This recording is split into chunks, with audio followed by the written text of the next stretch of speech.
Good afternoon, good morning, good evening, Danvers. This is Mark Zuberek coming to you in response to the televising of our Town Charter Review Committee meetings.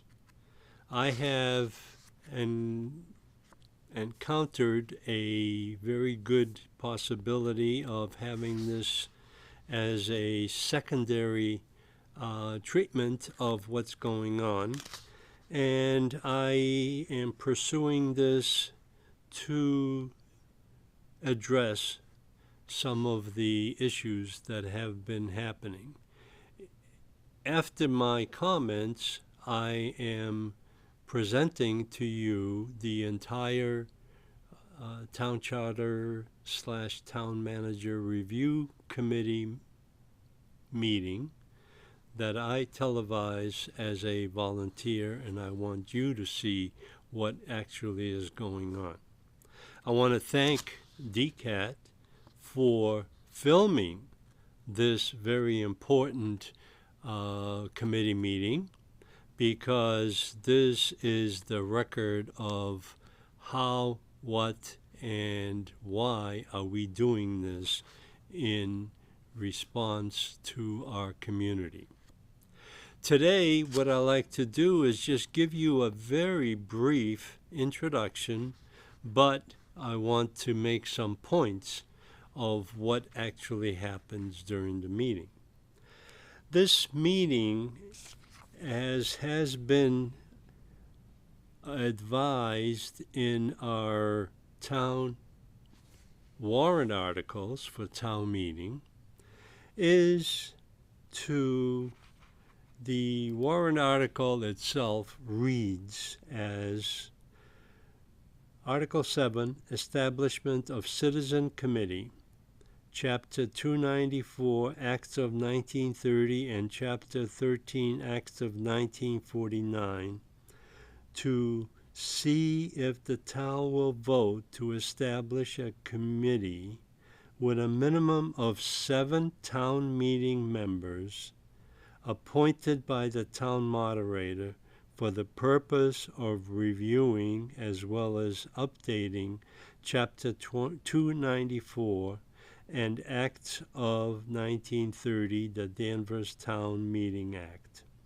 the Chapter 13 of Acts of 1949, the Danvers Town Manager Act, being acts to establish the town meeting and town manager form of government, the town manager, and to prepare a written report of its findings and conclusions. Recommended revisions to the acts, if any, shall be placed on the warrant as the article or articles for the 2025 annual town meeting, or that any other action therefore. This has been an item of discussion at several of these meetings, and one of the items that I have been discussing with the committee is that we need to find out what is wrong with the Town Charter and the Town Manager Act. Some of the comments that have been provided to the committee are basically, do we want to remain as an elected town meeting body to legislate the actions of our community? How does our select board function, and what actions do they really play in this establishment? And how does the town manager fit into this whole government organization? Because he or she are appointed by the Board of Selectmen, where the Board of Selectmen delegates their policy-making authority and day-to-day functions to the town manager. And in reality, the Town Manager Act is a reflection or resembles exactly the same as the town charter, except that it gives the town manager certain responsibilities.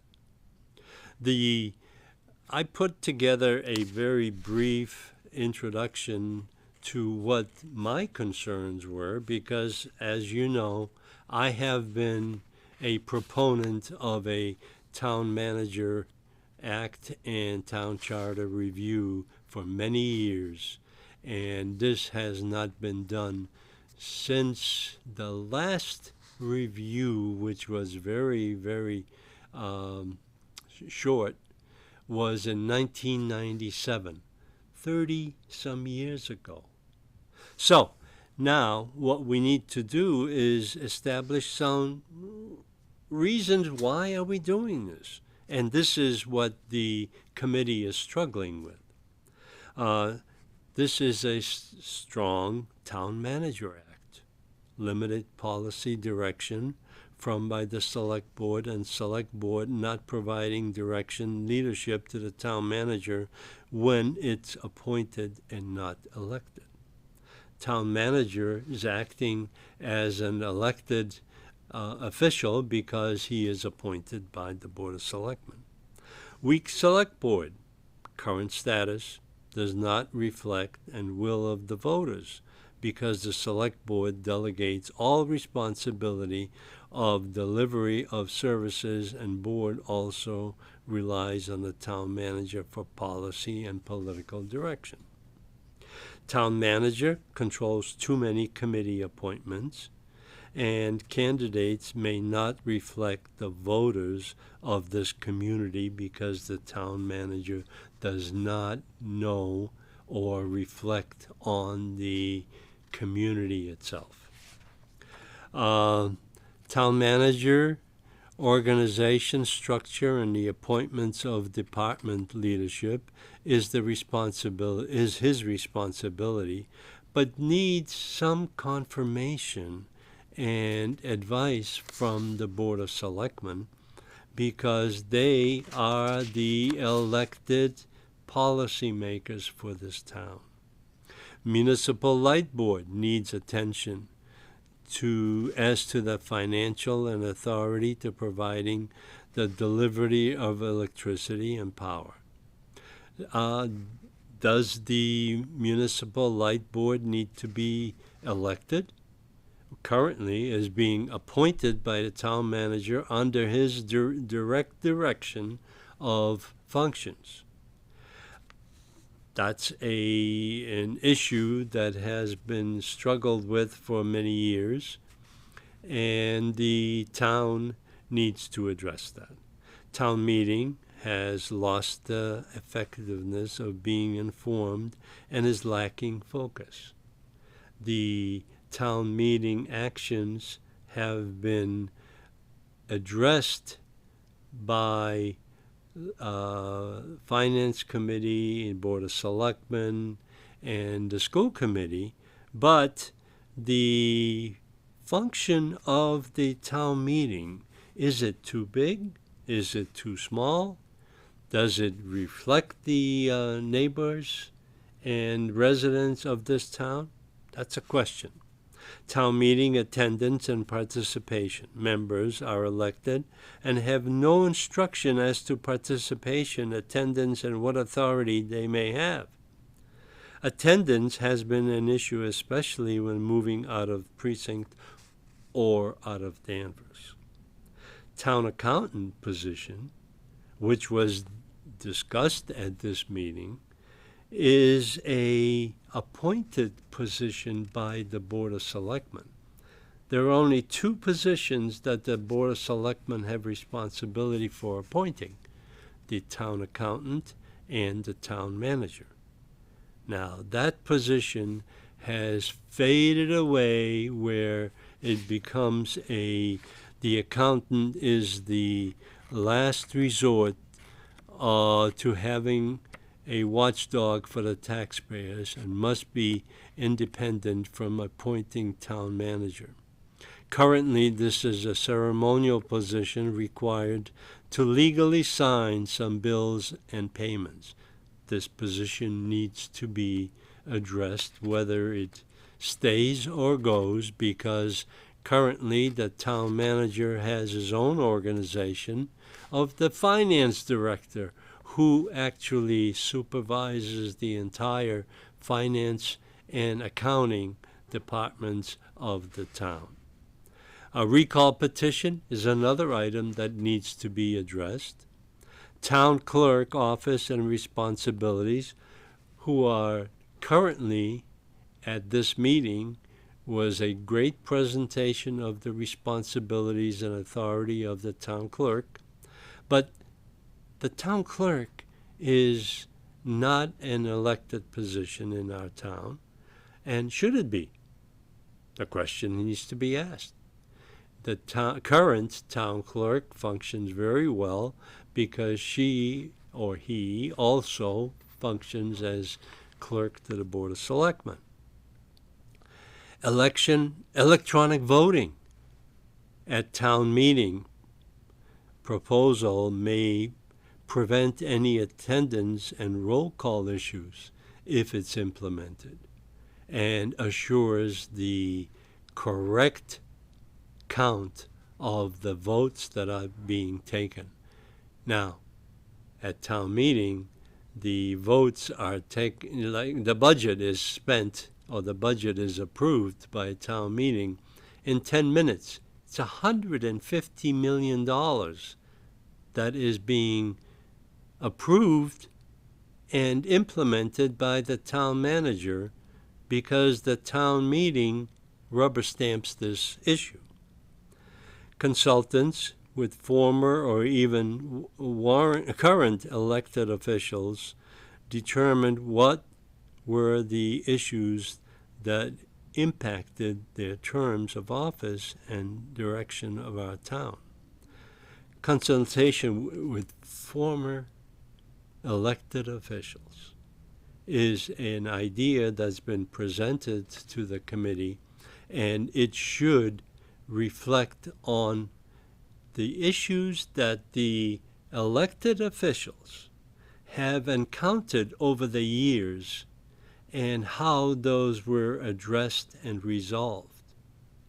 That is something that the Town Charter Review Committee has undertaken recently, and I hope they encompass all of the issues that have been encountered over the years. So, please look at the film that I put together, and the agenda for the meeting, previous meeting and current meeting, are being discussed. But what I like to make sure that you understand what's going on is that the information is presented and recorded for posterity and for inclusion or exclusion from the discussions. Now, last month, you saw that there was a lot of discussion in regards to the town manager residency requirement. Well, if you take a look at this film, that has been referred back to the Board of Selectmen, and it is not one of the first items that this committee is taking on. So, welcome to the Topics of the Town News, and I am just giving you my comments in regard to what has been transpiring, and welcome to the show. Enjoy the meeting. It is long, but it is worthwhile to take a look at it and understand what is actually happening. Good night, good morning, good afternoon, good evening. Thank you for listening, and enjoy the film. So here we are on what is the date today? September 18, 2024, here at the Senior Center's Great Room for a meeting of the Town Meeting/Town Manager Acts Review Committee. Thank you all for being here, and we have a few members who I know knew in advance could not be here, so I'll be sharing materials with them after. Thank you all for coming. And just a couple quick kind of follow-up from our last meeting. Remember, Dan Bennett spoke at the beginning of our last meeting and talked about, requested or planted the seed anyway for our committee to possibly carve out and deal with the residency requirement for town manager kind of right away, separate from the rest of our consideration. He has since called me to say, forget about that. It's not going to be necessary. It couldn't be done in a fast enough fashion anyway for the select board's needs. And so he encouraged us to go along at our pace and reach that issue at the time we think is best. So that has been removed, and I know it caused a lot of consternation at the end of our meeting last time. So I wanted to bring that up right away. And also, you remember that Noah had drafted a description of our committee and our work, and this group suggested an edit or modification of what he wrote, which he did, and I've submitted it to Jen Breaker, the assistant town manager, and it has now been posted on the town's social media. So I think it's on Mondays. Every meeting that's going to be in the upcoming week is posted at the Danvers Facebook page, and it was kind of a nice little post, a picture of us with this description of our work here. So I just wanted to give you those two updates. First on our agenda tonight is to approve the minutes, and I'm sorry, I just sent them to everybody this afternoon, glitch on my end.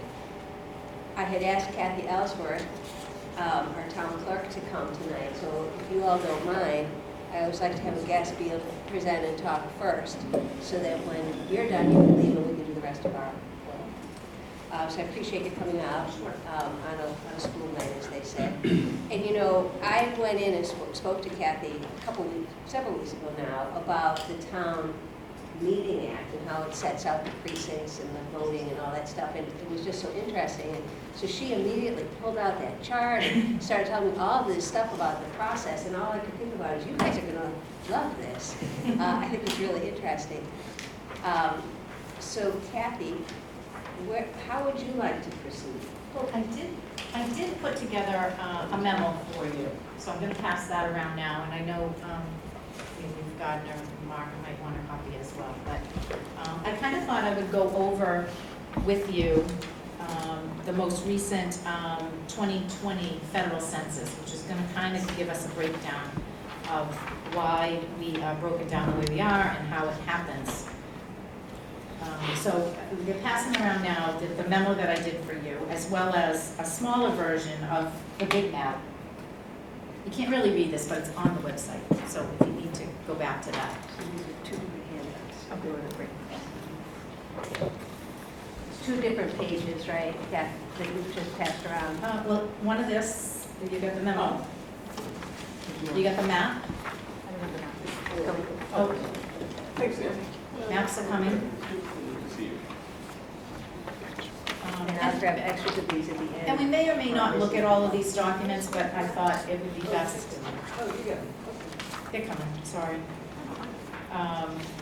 Yeah, so I gave you the important dates to remember about the annual town election, which this document we put together every year. So we may or may not, do you have everything? Okay. We may or may not get to all of these things, but I thought they may be helpful for you as you go through your process. That's familiar. So it's four handouts? I have 4 handouts, yep. The memo, the map, the important dates, and then I gave you a town meeting roster, which I think, is everybody here a town meeting member? So you're probably familiar with the town meeting roster, but just so you have a copy of it for you. And there are probably extras. There are plenty of extras. And I'll probably grab some at the end for Yep, you to can share pass this with back to Seth. members who could not attend tonight.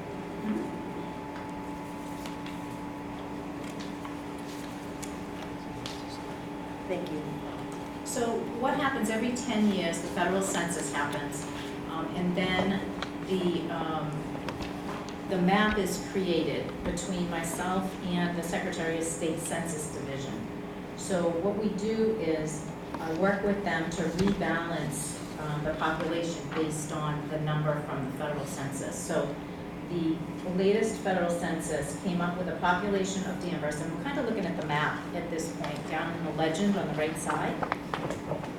The 2020 population came in at 28,087. So with that, we have 8 precincts, so we come up with the target population for each precinct. And that was by dividing the full population by 8. Correct. I don't know if are we asking questions as we go or not? You can, I have no problem. Is there a reason 8 precincts? Well, why don't we get to that again? Let's first Okay. talk about how this map was created. Okay, Keep right. that though as a question. I've got a couple like that too. Okay, so Okay, the so- target population is the 3511, which is the average, as we said. So to that, we are required to stay plus or minus 5% of that target population. So each precinct has a minimum number, and my eyesight is failing. 3355, is that what that is? Yeah, 351. 3355. Okay. Yep, and then there's a maximum, which is 5% over the average. So with that, we have to take the precinct map that we currently have, and there is, if you look at the memo that I gave you, no precinct can have more than 4,000 residents in it. So that's where we kind of come up with that we have 8 precincts. So And where does that number come from? that number comes from the state. So if in fact, we had more than 32,000 come out under the target, under the population for the 2020 census, we would have been required to create a new precinct. Is that like a statutory requirement? That, it comes from the state, I assume that's the case.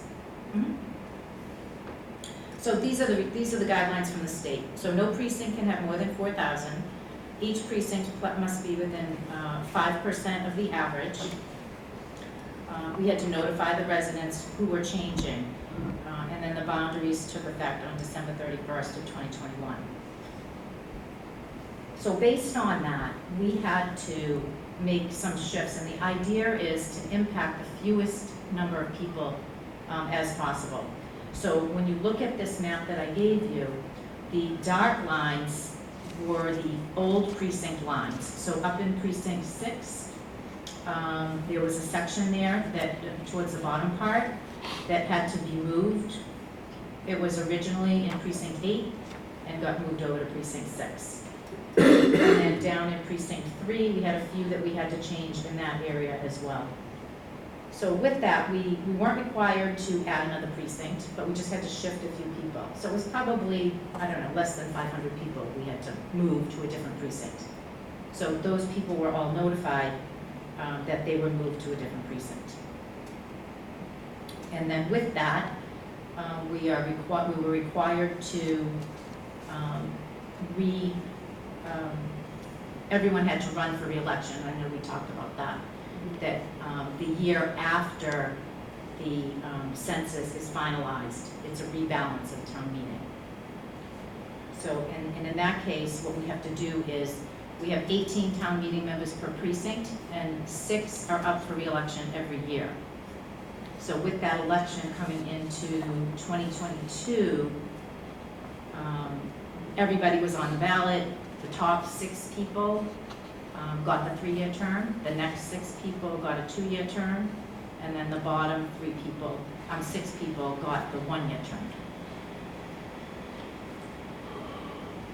And then I kind of look back over the history of it, and that's how it was done every time. And it's in the town meeting documents that's how it's done.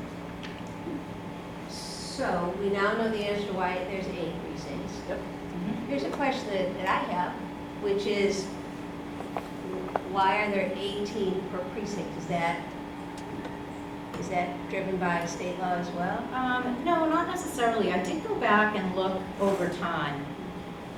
And what I found with that is that the town clerk reviews that.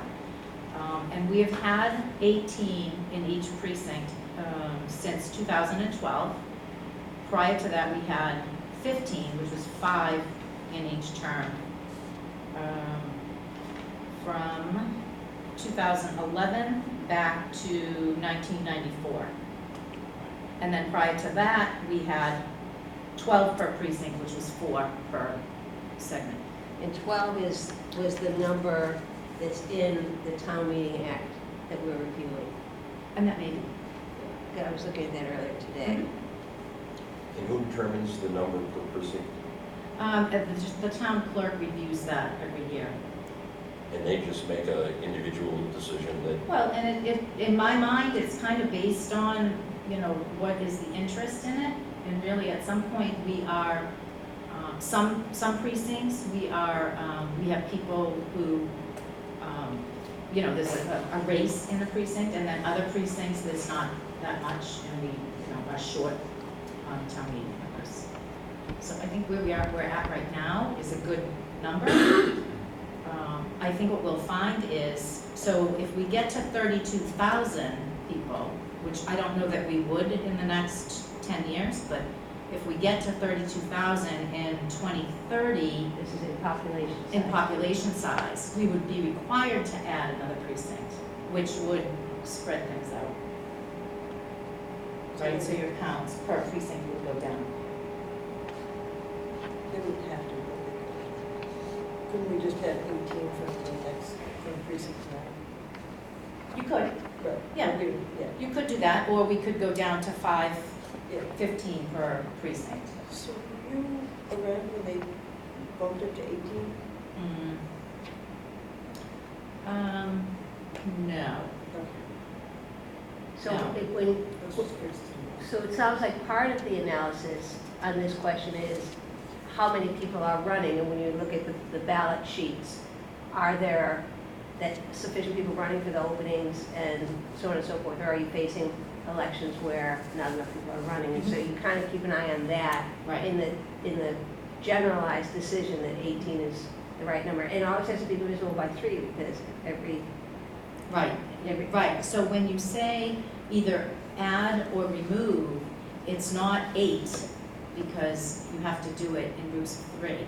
So it's 24. Every time you go plus or minus, for us, it's 24, because you need to add or reduce 1 for each term, if you follow.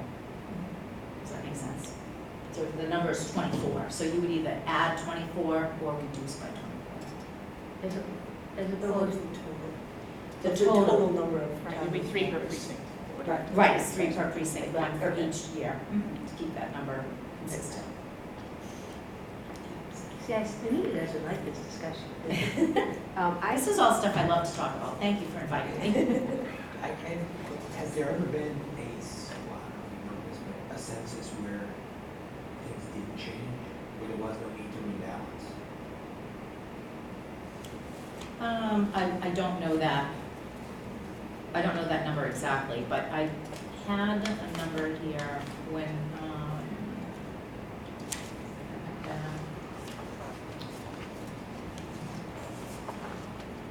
I wrote it somewhere. So I looked back to see what it was for 2010.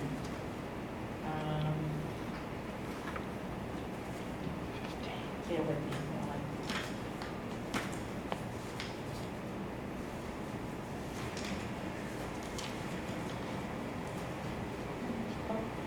We had 26,493 in 2010. So the difference between What was that number again? 26,493. So if we take the 26,493 and then subtract the 28, it would be 87. So it was a little less than 1,600 people that we went up by. And then it's going to depend too on what kind of development do we have left, you know, for developable land, right? How are you going to keep adding people? So if you go way back, you know, it was probably increasing quickly because you had a lot of development. I guess the rebalancing is what's happening within the precincts, right? So you could have no growth, but changes within the precincts.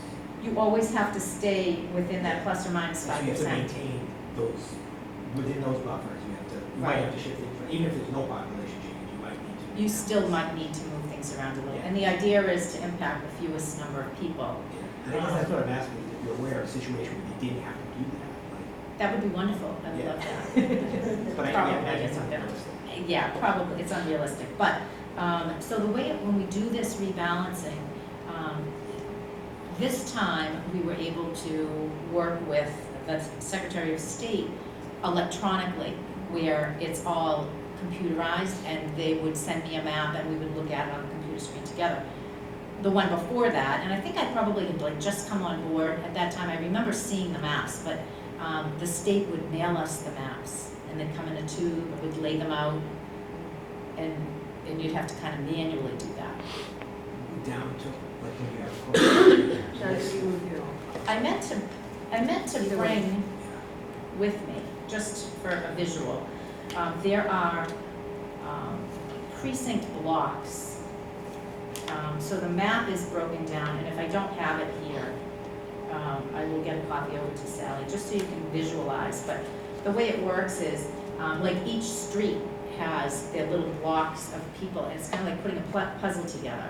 So it's like, you know, this block has 50 people in it, and this block has, That's what I was gonna ask, is 40 how do you people. get down to the household, but it's by the block?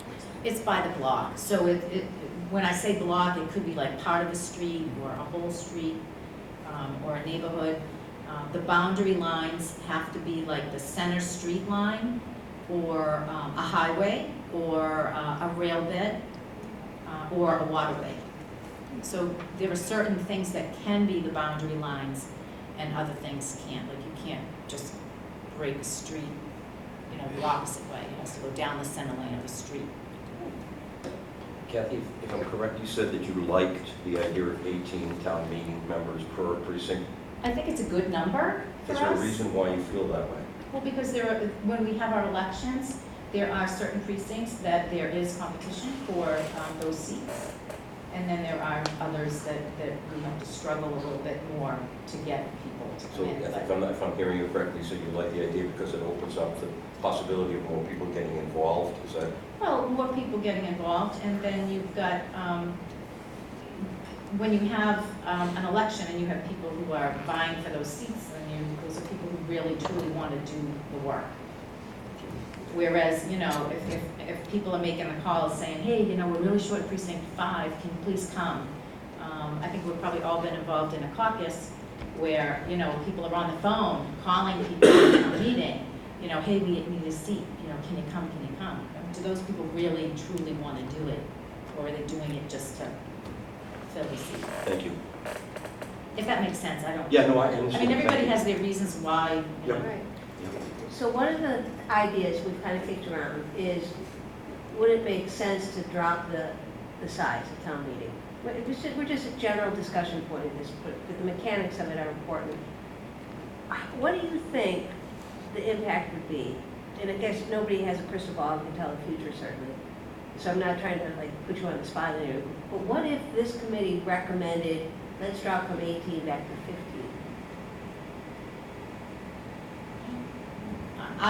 I would discuss that with the moderator, as well as running that by town council, to Sure. see what their thoughts are. Sure. And pretty much anything that I do, as far as this goes, I do run by town council. Sure. And say, you know, this is how I interpret what I'm looking at, do you agree? Mhm.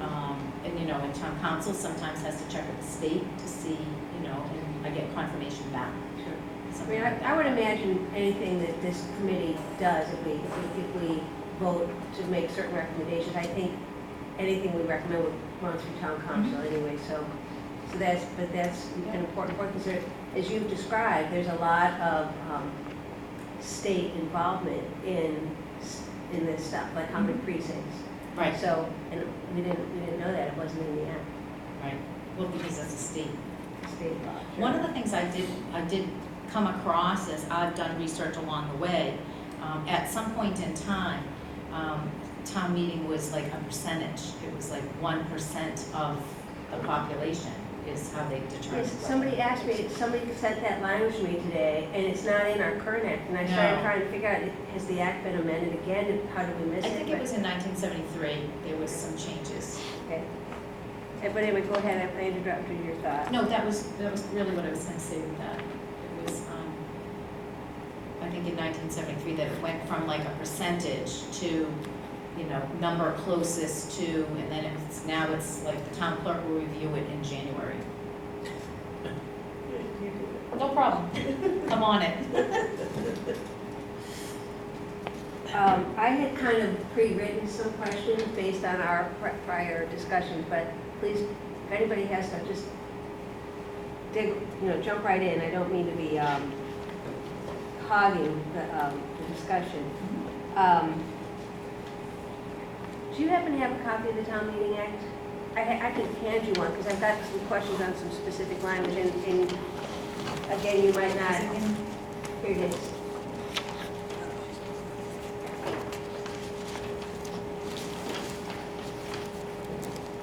Am I gonna pull my copy out? No, you can use mine.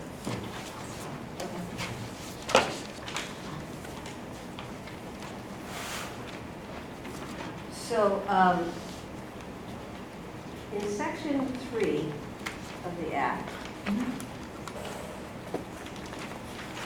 in the second paragraph, there's language here that says, "The town meeting members shall be the judges of the election and qualifications of their members." We were all wondering, what the heck does that mean? Is that talking about like a caucus? Maybe that's, we were wondering if it's referring to a caucus. Where are you? You're in It's this? in section 3. Oh, yeah, okay, so, Over here, a majority of the town meeting members. yep, that's a caucus. That's the caucus That's question. the caucus. So the, so let's say, in precinct 3, when all is said and done. So if you look at the town meeting list that I gave you, right? In precinct 1, there's a vacancy. Okay, so that seat would just stay empty until the next election, unless there's a town meeting. So let's say they do a November or February town meeting. So what we would want to do is to fill that vacancy until the next election, and we would do that with the caucus. So that the other. So the other 17 members, so what happens is, and you've probably all gotten an email, or it used to be letters, it used to be snail mail, right? So now I would email the 17 members of precinct 1, and I would say, prior to town meeting beginning at, town meeting starts at 7, at 6:35, 6:45, we're gonna meet, and I'd give you the room, and you would caucus to fill that seat. So, and then that's posted on the website, and, kind of word gets out, there's a vacancy in precinct 1. So anybody interested in that would appear before town meeting. Got it. That makes So sense. there are times where, there's one vacancy and 5 people show up for it, and then there's other times where there's a vacancy and nobody shows up. But the remaining town meeting members, so the 17 people would, say 2 people showed up and said they wanted to caucus for that seat. The way it works is they would each get up and say why they want to be the town meeting member. And then the other people would vote by secret ballot, so we give them an envelope and little pieces of paper, and then they vote. So they get to decide who that person is. That makes a lot of sense, if that's what that language is Yep. referring to. And this is really a dumb question. At the very bottom of the page, this is page 2 of the town meeting act, it says, "A town meeting member who removes from the town shall cease to be a town meeting member." Does that mean moves? Yes. I thought so. So if, there was a situation where somebody moved out of town, and we got a voter registration for them to, somehow it came across our desk that, somebody had moved out and they were a town meeting member. So I had to reach out to them and say, word is that you've moved. Have you moved? Oh, yeah, I moved to Gloucester. Okay, you need to send me an email and say you're resigning. If, however, you move from within town and you go from precinct 1 to precinct 2, you would get to stay in that precinct until the next election. So if there was a winter town meeting, and meanwhile you had moved from precinct 1 to precinct 2, you would still serve in precinct 1 until the next election. Not their next one, not if they still had 2 years, not that one, just No, the next. Okay. Just to the next election. Okay. And that's where you come up with, on the ballot, partial terms. So every year, if we look at that, important dates to remember. So every local election, under the town meeting vacancies, there is always 6 seats for a 3-year term. And then when you see the 2-year term, those are, for one reason or another, people either resigned or moved or decided not to do it. And then there's a 1-year column. So we always try to keep it balanced at 18 town meeting members per precinct. And that's how we do it with each election. If that makes sense. Stop me if I'm not making sense. No, it's really helpful, because it's just, the language is kind of dense and a little hard to follow sometimes. So these are just the kinds of things we're scratching our heads over. Yep. John, you probably been best at having looked at this act in each of the sections. Do you have questions about any that you think Kathy can answer? I wasn't prepared to Oh, okay. ask. That's all right. All that, section Email 3 me. was one of the ones that I had brought up. Let me just review that if you don't mind. Mhm. I do have my notes, just want to see if it, is pertinent to you. Oh, sure. No. Will you entertain a question? Or do you want to wait? Can you give us a second for the committee part Absolutely. first, and then I'll, Yep. thank you, Gardner. So if I could, Sally? Yes, go ahead, John. Make sure you talk into the mic. Yep. So, just, I think you said that prior to 1994, it was 12 per precinct, the number of town meeting members. Prior to, in 1994, that was a reset of town meeting. And at that time, we added 1 member per. So that was, then we went to 5 per term, so 15. Yeah. Mhm. Okay. Yes. Because that number, 90, that would be 96, and that's what the section 3, was it section 3? No. Yes, it is. Is it section 12 members comes to 96, and that Yeah. number appears in Section Article. 2, Section. Section, top of page yeah, 2. top of page 2. Does it say as close to? Yes, nearly Yes. 96. It's that's nearly what it 96. is. Yeah. It's Mhm. divisible by 3, right? Yeah. So that was back when it was 96 town meeting members. So from when this act was amended, whenever, through 1994, that was the number. And then we made a change in 94, and then we made a change in 2012. Correct. That's what we said today. Yep, you Okay. went from 4 to 5 to 6. And from what I could tell, it did seem as though every 20 years, it looks like they added another body at a count of 24 on the 80 precincts. Yeah, I got one, if Sure. you wouldn't mind. In section 1, which is the front page of the acts, if you would just kind of go to the middle, and if I read it correctly, it says the names and residence of registered voters shall be posted in town hall. Does that mean that something like this would actually, according to the town meeting thing, be actually public? Well, it is public, or the registered. Public would be, available, but Yeah. posted was the thing that concerns me in this day and age. Where is it, John, again? Map It's description in, it of the says, precincts. it's in the middle, let's see, names and residents of the registered voters therein. The selectmen shall also cause to be posted in the town hall a map, that's okay. And then at the next line it says, the names and residences of registered voters within. I think that would be your poll book, your census book. Have you seen the census book that we have at Town Hall? Okay, that's good. Are you familiar with that book? I'm not, but Okay. I just reacted to that, you're posted, I'm thinking like, you know, up on a bulletin board type of thing. That isn't, Well, it's not posted on the bulletin board, but we do have the census book in the office. okay, fine. Which is a public record. Which Okay, is, that's right, good. I'm just, Yeah, again, because it tells you. it might be semantics, but you can see that right, concern. right, sure. Okay, And then we sure. also, that's something that if somebody asked for that, we do work with the state and we get extracts, they're called extracts, out of the state system. Okay. So a lot of times, people will ask for the resident extract, which would be all the residents, which would be that. And then there's also a voter extract. I think this is looking for this says the voter extract, right? This says voters therein. So there's, you know, in that precinct book that we have, the census book, it shows which people are registered voters and just people who are residents. But all of that is done kind of electronically now. So if somebody's running for office, a lot of times they will ask us for an extract of all the voters. Yep, or who, you know, give me an extract of all the people who voted in the last local election.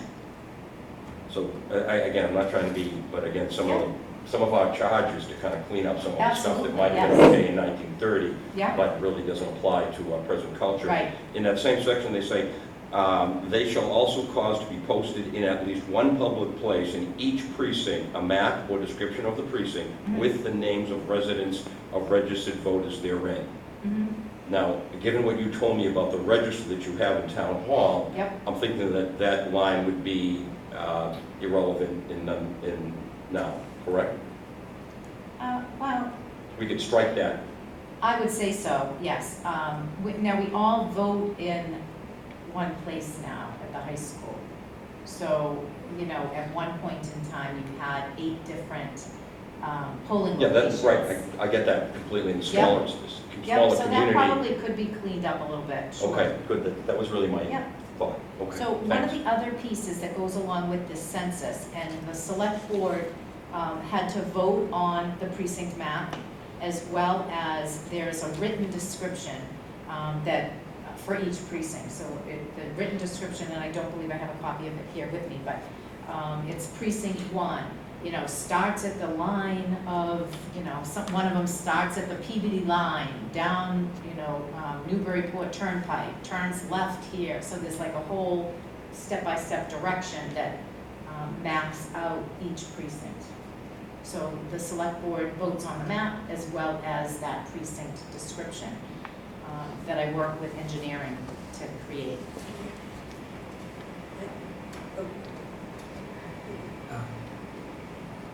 After the select board votes on it, Mhm. or maybe before that happens, you work with the Secretary of State. Is there an approval that comes from the state as well? Yes, so what happens is, I work with the Secretary of State, their department, so they, you know, we work together. Select board approves it, and then it goes before the state for final approval. So the state has the final approval on the precinct maps, as well as the written descriptions. No, you've been, I just had a follow-up to, and maybe, again, it goes to more cleanup or anything. So in section 7, it actually refers to caucusing. So I don't know that it's also, I don't know that that's what's being discussed in section 3. Section 7 says like any vacancy, the other town meeting members will caucus. So I don't know if that's what, in section 3, if that is actually what we're doing. Again, maybe we don't need it. no, we don't need it both. Maybe it's For, like, duplicate, yeah. It might not be that.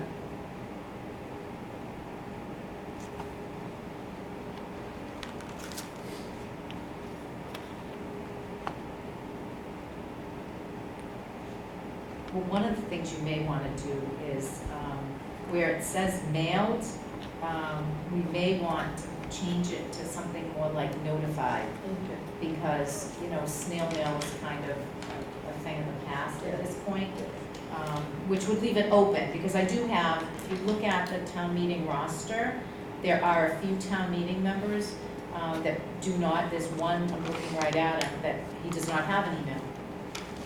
So, most, and really, prior to COVID, there were very few town meeting members that wanted to give their email address. So for years, I was sending out, you know, thank you for being a town meeting member, please provide your email, we're trying to update.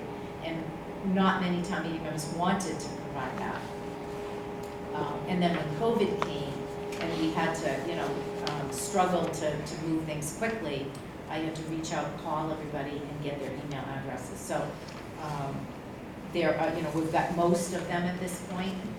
There are some town meeting members that created, and rightfully so, created a separate email account for just the purpose of town meeting. And the idea at the bottom of this document, it does say that, you know, please contact information for town business only. So, you know, there are times where sometimes somebody grabs the email list and, you know, things snowball, as you know, prior to like a town meeting, you might get something that's technically town business, but. Kathy, could you look at, if you wouldn't mind, another, just section 5, if you would look at that. And I'm wondering about, it says, and I'm not clear exactly what it means, but it says something about a registered voters are voting respective to their precincts. Does that make any sense now on what we're doing? It looks like there's some sort of conditions where everybody in town is going to be voting on something. You're in section 5? Section 5, that's correct. Well, I tell you, the registered voter thing appears throughout, and it took me a little while, but I think this sentence is referring to the election for town-wide things, like the moderator, et cetera, and even town meeting members. It's the registered voters of the town who elect those people. Town meeting members then vote on stuff separately at town meeting or special town meeting.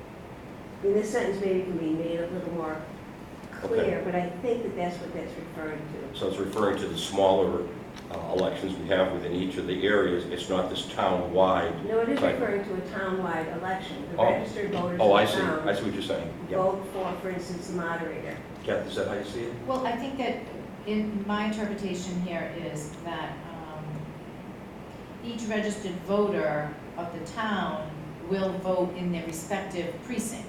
So, you know, you're gonna vote for moderator, which is a town-wide, in your precinct, and then those numbers get added together. So for, the only thing that's really different is your town meeting members for your own precinct.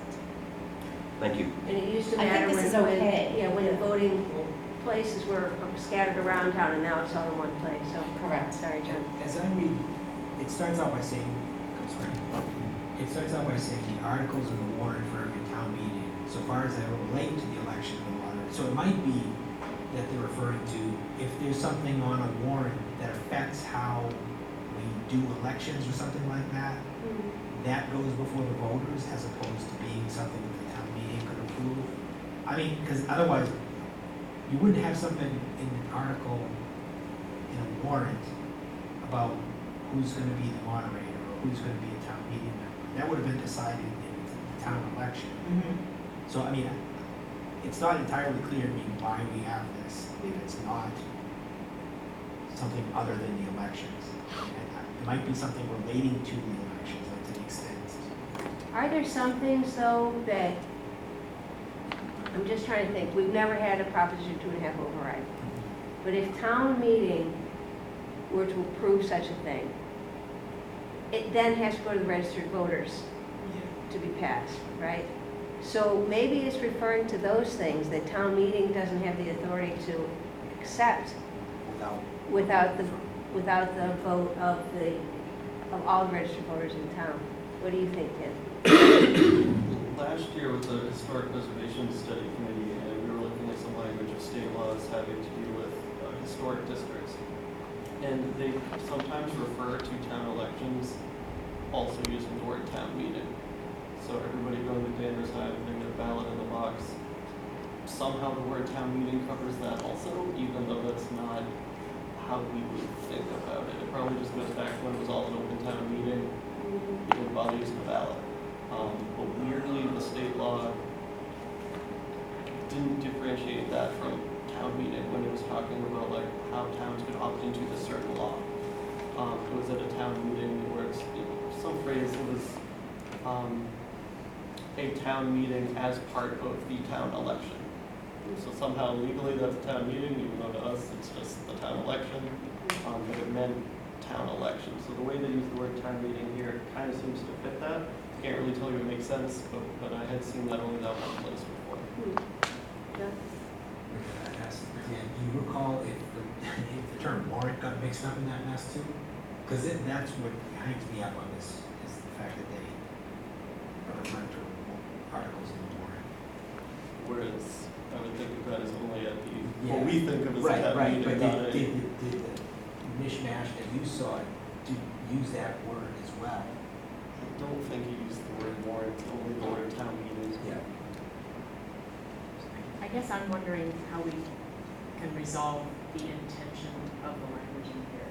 Is there someone that we can actually find out? Because we can certainly do our best to interpret and come up with an explanation, but I think what really probably matters as we're trying to move forward is figuring out what the intent was with the original language. Is there someone that we should speak to, or how does that work? What, my suggestion would be anything that you're thinking about, wanting clarification on, maybe you would want to make a list and say, in section 5, the first sentence, this. And you come up with maybe a list of 10 questions and then refer those over to town council for review. Because there could very well be a reason, why it's worded the way it is, and we just don't know it. Exactly. Right. Because it was said in 1930. Right. Right. And you know what, and everything is, how you interpret it is different than how I interpret it. And a lot of times, that's why I go to town council when I'm reading, when I'm trying to do like an election thing. I always get my clarification from town council. Because that way, I check with town council, this was their response. And then something this important, definitely. My interpretation is just that if there's an article in the warrant that we're like trying to change how the moderator is elected, or that has to go to ballot. And if we try to change how town officers are elected or town meeting members are elected, that warrant article would have to go to ballot. But everything else, all other articles in the warrant for any town meeting, beginning with the town meeting, we said town meeting members are first elected, shall be acted upon and determined exclusively by town meeting members. So it sounds like if it has to do with changing the way, like the moderator is elected or we're elected, then that has to go to ballot. That's just my interpretation. I don't know why that would be a warrant article, but maybe that is how it would take its first step if a ballot change that. Just the fact we all have such different Yeah, possible interpretations suggests there's a need to clarify. clarify. Yeah. Did you have something, Mike, you brought up? On a different note, I had a question. It actually came up in one of our earlier meetings, and something that's been a little bit of a pet peeve of mine for many years. Is there a reason why we have our annual elections just prior to the town meeting, and then those brand-new town meeting members, selectmen, whoever get elected, then enter into a town meeting very quickly thereafter, and are voting on things that hopefully they're familiar with, but may not be? Right. It's in here somewhere, that's the order of go, that the election comes first before town meeting. And the only time, during COVID, we did postpone the election till June, and then I think town meeting was even after that. So is there a way to extend that period of time between the election and town meeting members being elected and the first town meeting they attend, or do they have to be that close together in time? Only because it's written in here somewhere that that's the town meeting is always on that day in May. Chapter And 39 of the general law. I'm sorry, I didn't quite hear what you said. Oh, sorry, chapter 39, it says section 12, it says section 9 of chapter 39 of the general law.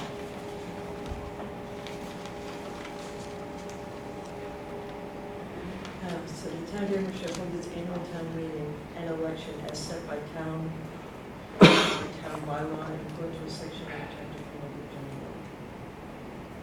I don't know what that general law says. I've looked it up, but I don't remember now. Yeah.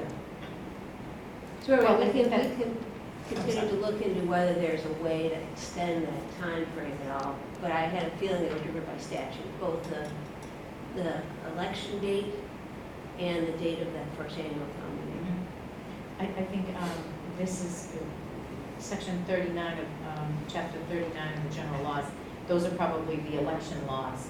So I think what this is saying is that the election is set by town bylaw, like when you're gonna have it, and then we run the election in accordance with election law. Oh, okay.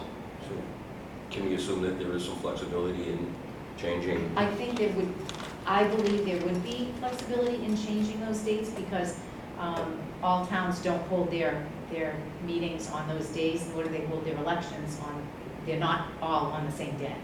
So some have it in the fall, some have it in the spring, some have open, some have representative. So, I mean, there's a lot of things that there is flexibility in the local level for. Dan, did you just have your? Oh, I was just gonna say that I teach in Rockport, which is an open town meeting, so that's a different setup. Theirs is at the beginning of April. I don't recall if their election is before or after their town meeting in the sense of who would be the select board at the town meeting, but knowing that they do it well in advance of ours, yeah, Clerk Dennett mentioned that, yeah, there's definitely some flexibility. I don't know if the order can be changed, but definitely when the annual town meeting is. So that's something we can look into. So I had a question for Ms. Ellsworth that's based on the Town Manager Act, but I don't want to skip over there if you guys have more questions on the Town Meeting Act. In section 6, it says the first sentence, a moderator shall be elected by ballot at each annual town meeting. And I'm just wondering what exactly that means or how that works in the actual practice. Because I don't recall, any town meeting members being aware of that. Not that we elect the moderator, so I'm just wondering how that works. Yeah, our moderator is elected at each, it's a one-year term on our local ballot. Okay, so it just means on the ballot. Well, that's not really what this says in the first sentence, but that's what we do. Oh, okay. Sometimes these Right. terms are mashed together. Okay, thank you. Also needs- That makes much more sense. if That is the case. So maybe it's other department. No, but they need to be elected by town meeting. Or we have to speak loudly enough for people who are watching to be able to hear us. But there's lots of examples like that, that one in the body of this act that's just kind of confusing, it's hard to follow. And that would be Right. one we'd probably want to clarify and correct to reflect what in fact actually happens. Well, I would, the last sentence makes sense to me. If a moderator is absent, a moderator may be elected by town meeting members Right, for that particular for that event. particular meeting, sure. Yep. One more minute, Karen. So if I may, in the Town Manager Act, you don't need to look at it, it's just a general kind of question. It's the town manager appoints the town clerk. And we've been doing a little bit of research, and we had people from the MMA meet with us remotely. And I believe in some communities, town clerk is elected. Do you have any, and again, I don't want to make you uncomfortable, if you're not comfortable with this question, just say so. Do you have any thoughts about like what you think works better?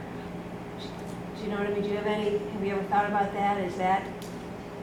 Well, I have a lot of clerk friends, and when we go to conferences, we talk about these kind of things, because clerks that are elected love to be elected. Clerks who are appointed, like myself, have no problem being appointed. The ones who are elected, the only problem I see with that is that when you're elected, you are, and I believe we have a lot of new clerks out there right now because a lot have left in the last couple of years. But so let's say we had an election and it was an elected town clerk. You could have somebody coming in with 0 experience for the town clerk position, and it takes years to build up that knowledge base. So in my case, I was the assistant town clerk for 6-7 years, and then moved into the clerk position, which gave me time to build up a knowledge base, and you're always kind of learning from that. So in my mind, appointed is nice. However, my elected friends answer to the voter. They don't answer to town management. So I have no issue working with the town manager, the town manager's office, the staff, all of that. But there are some clerks who, because they're elected, they don't deal with anything but the clerk world. And a lot of what I do sometimes is, you know, it kind of blends in. For example, I'm the clerk to the select board. You're not gonna have an elected town clerk be the clerk to the select board. That's not technically a town clerk function. So how did that come to be a function that you're performing? It's Or always that been your the case. position is performing? It's always been the case that the town clerk, well, as far as I know. So prior to me taking it on, Joe Collins was the clerk to the select board. And I believe that's how it is in the Town Manager Act. I believe it says that the town clerk serves as the clerk to the select board, which I enjoy. But an elected town clerk would not hold that dual hat for that. And I know you like coming to town meeting, to clerk town meeting too. That's generally the town clerk function. Oh. That's not the clerk to the select board, that's Right. the town clerk. I do enjoy that. So we thank you for the distinction, because Right. we're learning so much. So related to this discussion, some of the examples that folks gave from the MA on elected positions within town government that in our town aren't elected positions. And I guess that's the distinction with like a strong town manager system versus non-strong town manager system.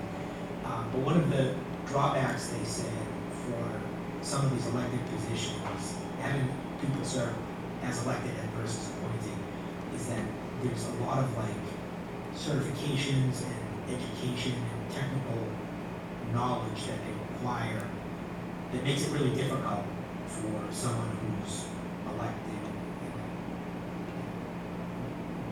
It maybe not a full-time role and to get those kind of certifications and education. Do town clerks have those kind of requirements? Are there any certifications that you need to do your job that might be difficult for someone to take on if they were just elected to the position? You're a good test taker, or you're not a good test taker. Some people, well, you, in order to get certified as a certified Massachusetts municipal clerk, you have to be the town clerk for 2 years. So when you're stepping into that role, as did I in 2020, I was not eligible to take the certification until at least 2022, 2023, when I had 2 years as the town clerk. Not as the assistant town clerk, that time doesn't count. So, and then in addition to that, to be a certified clerk, you have to take a certain number of classes. I forget what the other, education, that kind of thing. So you get certain points for different levels of education. And then there's an exam that you take. And that exam is not easy. So it can take a while to get there. Is it required for me to have that? No. However, I did take that time to do that program so that I could be a certified clerk. So it's not easy, but easier to do if you've got some background behind. And whether that be in the office or as the assistant or that kind of thing. Just as you described, I mean, so much of what you do as town clerk is subject to or overseen by the state, with lots of input from the state on a lot of different functions. I mean, we're only talking about, I shouldn't say only, we're talking about precinct maps and town meeting, but there's, I mean, all the stuff with elections, there's so much of that is interaction with various state agencies. So there's, I mean, there's really a lot to the job, I think. Thank you. No, thank you. Thank you for noticing that. Thank you. I always appreciate that when somebody appreciates it. Yeah, If I may totally. spin off this real quickly on your point that in some casual discussions with some of my colleagues who were involved in whatever, they made exactly the point that you made. And one of the person's quote was that 20 or 30 years ago, the demands of these different positions in a town were not nearly as complicated as they are now. And the level of expertise, the knowledge, et cetera, is so important now to run, whether it be a city or a town. It's very different than when it was. And I thought that really resonated with me. I mean, not being politically involved at all. So Right. I think that's a critical point Yeah. in any position that you have in Yeah. responsibility to a city or a town. Just elections alone, I'm going to send you my bubble chart. I call it my bubble chart all the time. I wish I had a copy of it here, but on my bubble chart, it's about elections, and it talks about, elections prior to vote by mail and early voting. It was, on one side of my chart, it says, voter goes to the poll, votes, leaves, 3 steps. Now it's a 12-step process where voter sends in a request for a vote by mail. Then we have to check to make sure they're qualified to do that. Then we have to send them a ballot. Then we have to follow up, make sure it comes back. Then we have to check the signature. Then we have to sort it. Then we have to store it. Then we have to take it to the list. It's really, for every election that there is, it's 3 elections within, because you have early by mail, you have early in person, and then you have election day. So it's every election is 3 elections. I'm going to send you that chart. I want you to make sure everybody gets a copy of it. Now, Garnet, did you have, let me just ask, is there another question here? Garnet, would you like to? Sure, if you don't mind. No, A no. couple things about town meeting, because that's the subject we're talking about. Right. One is, I've also obviously looked at the town meeting, in thoughts and preparation of this meeting. There are things that I would like to see modified and changed. For example, the question about the elections. I would love our town election to move to November and be with the general election. That would give an election that would allow 6 months for the new members to spin up on the budget, to spin up on whatever the pressing issues are of the day. If there is no impediment, no legal impediment to moving our spring election to November, I would be in full support of that. And another important point is legal impediment. The town and this charter are all approved by the attorney generals. There's language that we have to comport to, legal language from state and federal laws. So and sometimes the language gets, just like a warrant article, sometimes the language gets cumbersome because when approved by the attorney general or whoever, or by the legislature in this case, it has to be legally binding, legally sound. There's a huge difference between the words shall, will, and may. And so when the recommendations come down, obviously town council will weigh in, but this eventually will go to the state legislature, and it has to be something that's defensible as a legal document. Other points that I've heard you discuss, the 8 precincts are 8 precincts based on population. There's no decision about that.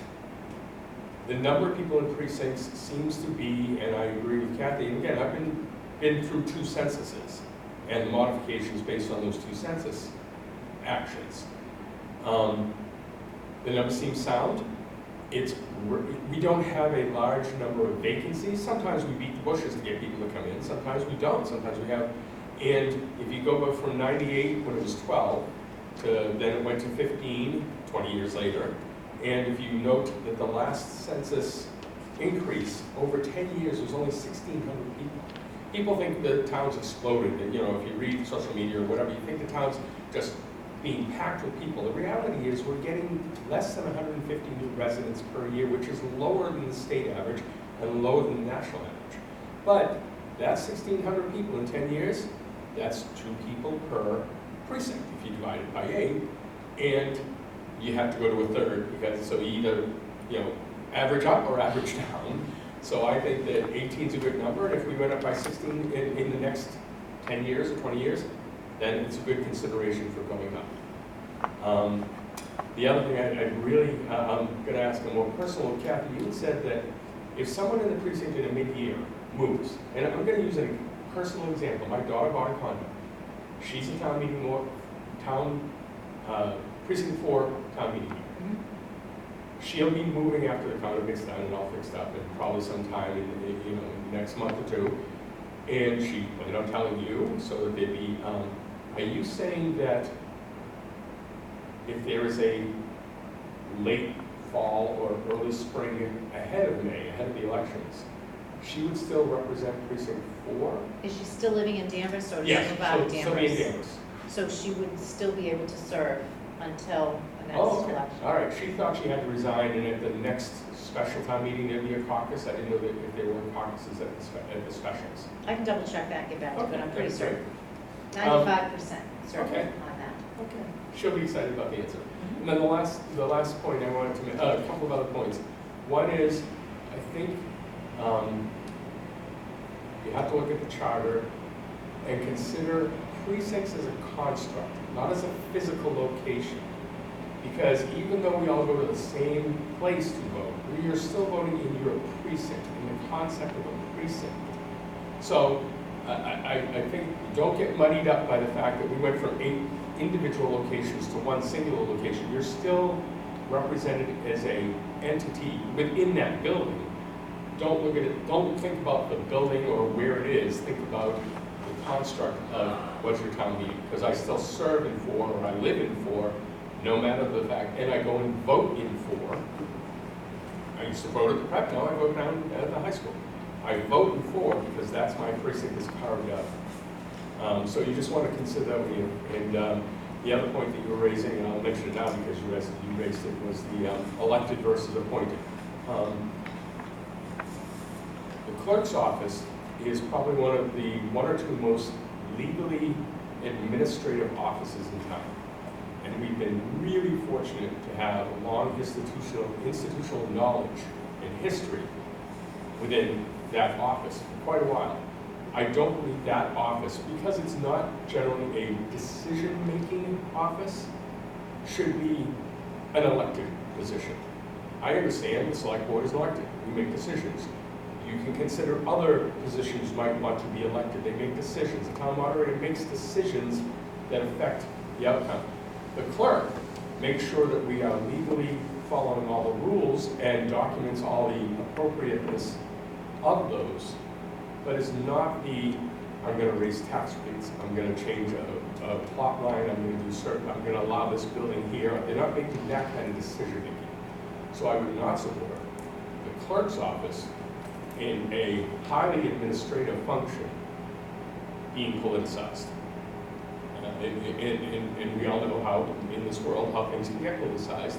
And I think it's perfectly appropriate. Now, later you'll see that in the documents, there are only 2 people quoting the documents that report to the select board. That is the town manager and the town accountant. That has shifted away. The town manager still reports to the select board. If there needs to be autonomy, and we can talk about that because Kathy's brought up some good reasons why some people like to be elected, some people don't mind being appointed.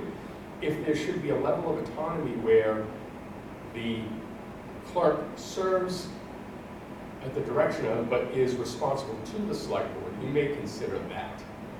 If there's the intent of the keeping the town accountant separate was the town accountant should be accountable to the select board. So if they wanted an independent audit, if the accountant felt uncomfortable taking a direction that the town manager might offer from an accounting perspective, that's why there was supposed to be that autonomy. We've changed that title, we've changed that responsibility, and I'd like to see one of the cleanups here be putting back that fiduciary responsible, the most fiduciary responsible person back under the select board, just to make sure that that autonomy is there. And it's just to keep from the, the whiff of impropriety. Not suggesting anything would happen, but my recommendation would not be to make the clerk's role an election role. So just some points as you're going along, and you were talking about various things. I thought that might help. Thank you. Thank you. Is there anything else for, Kathy, go ahead. Mr. Trask, just kind of jog the question. With regards to the changes that are made to the number per precinct,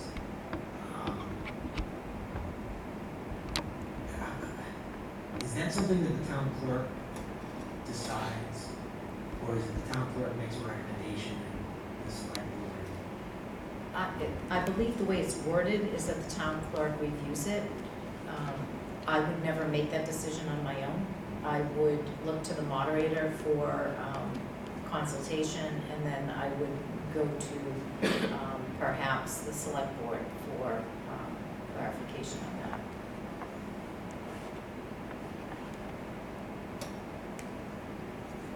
And then one of the other things I think Gardner had mentioned, I believe that the Town Manager Act indicates that the town clerk reports to the town manager, is how it's written today.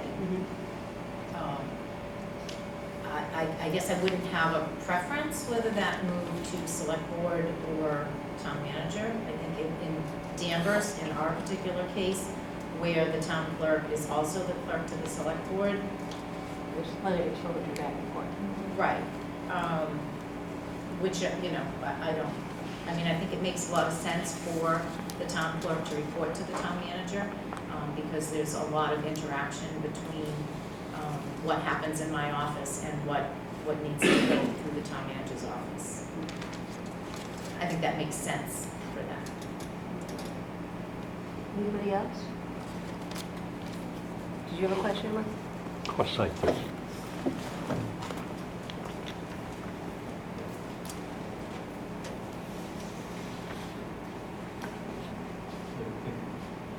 The key question that I believe should be asked is, what are the primary responsibilities of the town clerk? You know, I think the best way, excuse me for interrupting, might be, I was going to ask earlier if you wouldn't mind follow up to this meeting and mention your bubble chart. Do you have is there a job description for the town clerk? I do have a job description, yes. If you could send that to us too. Sure, yeah. So anyway, I'm sorry to interrupt, Margaret. No, you're on the same thought wave, because the responsibilities of the town clerk are varied, but they're concentrating on voting, record keeping, and license issues similar to what you're doing right now. And I don't know if that is really defined in the Town Manager Act, but it's defined in the bylaws of the town. So the next step after this discussion, there's going to have to be at least an attempt to revise and address the bylaws, because that's what makes a complete circle. The Town Manager Act goes to town meeting, and then town meeting decides on bylaws that are implemented to support that document. That's all I wanted to do. Thank you.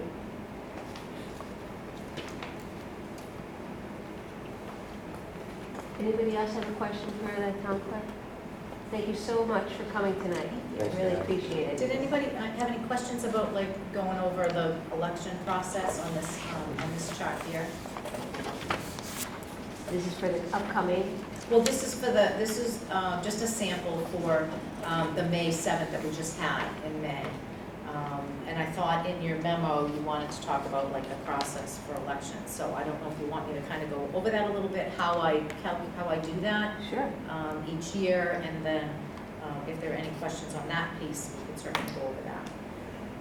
So one of the first things that I do is I determine who's going to be on the ballot, and I do that with the town meeting member list. So, and then I determine the vacancies, so it would be, you know, who's moved out of town, who's still here, and then I determine how many, so it's always, you know, 6 people up for 3 years. Then I go to the vacancies for the, you know, how many people do I have for 2 years, just to kind of fill in this chart. The moderator is always up for reelection because that's a 1-year term. The select board, that goes, there's 5 members on the select board, so each year it's 2 up for reelection, and then 1, every the 3rd year there's 1. So we're on a 2-2-1 with that cycle. So really what I do here is, they're 3-year terms, so what I do is I go back and pull the ballot from 3 years ago, and I pull that ballot out. With the select board, I know who is up for reelection, so I could tell you in 2025 who is going to be on the ballot for 2025, or who's up for reelection. School committee is kind of the same scenario. I believe there are 5 members of that board. So I confirm by looking at the previous ballot and who is still a member of that. Then what I do with that is I reach out to the superintendent of schools, and I'll send him an email and say, I'm preparing my ballot for 2024. I show, you know, Jeff Kay and Crane up for reelection. Can you confirm? And then that's how I'm certain that I have the right people who are up for reelection. Same thing with library trustees, and then I'll send over to the library director and say, this is who I figured out who it is, can you confirm? And the housing authority, same thing. And the housing authority is every 5 years, that's a 5-year term. So I think there are, I want to say there are 4 members and then 1 board-appointed member. So there's 4 that are up for re-election, 1 every year. And then on the 5th year, there's no person on for that position. So I always go back and clarify with the person who's responsible for that committee, just to make sure that I'm using, you know, have I got the right name? I want to make sure my ballot is correct. I don't want to have the wrong, you know, the wrong information, because that would be really bad. And a whole bunch of levels. And then what I do is, I do have an Excel spreadsheet that what I have is all of these specific dates that I need for like the deadline for filing papers, the ballot placement date, all of those things. I have a spreadsheet that I key in the election date, and then it automatically calculates out for me, my timeline. So that's my project plan for every election. So at this point, I've got one for November's election, and what I've done so far based on that project plan. So it's a really helpful document for me to make sure that for each election I have all the things that I need to do, because this is a lot. So, and then, so this document here, so if you were running for a town official office, those people need 50 signatures on their nomination paper. And that's 50 good signatures. So people will come in and sign up. It's always February 1st that nomination papers are available. People will come in and pull their nomination papers, and then they go out and get their signatures. So they need 50 good signatures. We always suggest you get like 60, just in case some of them are not valid signatures. They're not registered voters. And then on the town meeting side, I'm sure we all know you need 10 signatures for that, unless you're a candidate for re-election. So we have, it's in here something here. Written acceptance. I think chapter 53, section 10. So you can just sign a letter that says you're going to run again if you're already a town meeting member. So you don't have to get the 10 signatures. So the town moderator has to get 50 every year? Every year she has to get 50. Wow. Yep.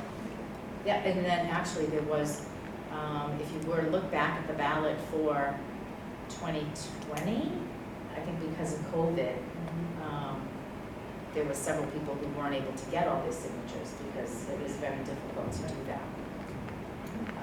So that was a write-in year.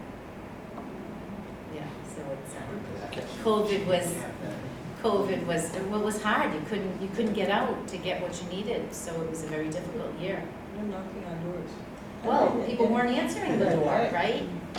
Kathy, So- can I have a quick question? Yes. In a town meeting, a town election, generally, what do you find being population, percentage of the population that will vote? It's usually under 10. It's usually under 10% of the registered voters. When it's a town election, whether it be any of these positions you just talked about, correct? 10% of the total voters. Correct, of the total, all of the registered voters within the town of Danvers. Right, and it depends on what's on the ballot, Yeah, too. I agree. You know, if there's a Yeah. race, for select board and it's, contentious. Yeah. I believe last year, 2024 was a very interesting year because the state sent out those, and if you want me to go, I'll go. I'll just No. talk. No. Just tell me when I'm done. So the state in January sent out those vote by mail cards that said, would you like to vote by mail? And you checked off all elections. So when you checked off all elections, that meant all elections. So we sent out a great deal of, and I think I brought the numbers here, but we sent out,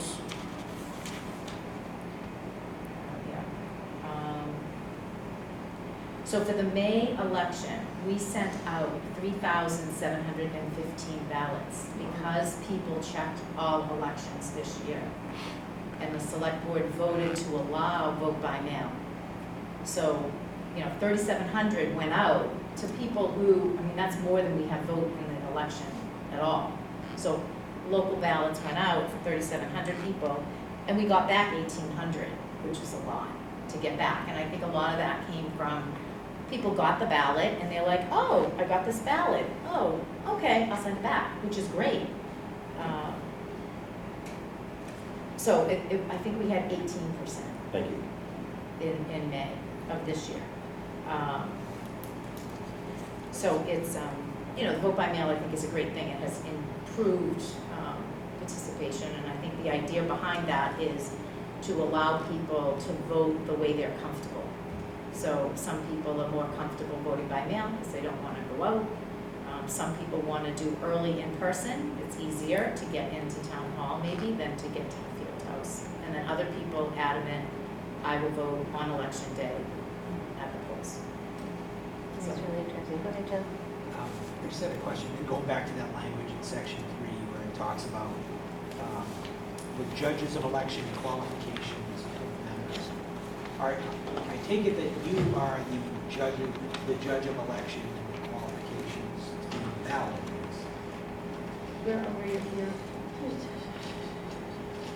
Section 3, can you direct us to a particular? Yeah, and the sentence we were talking about earlier, the second paragraph, this is where we were confused. The town meeting members shall be the judges of the election and qualifications of their members.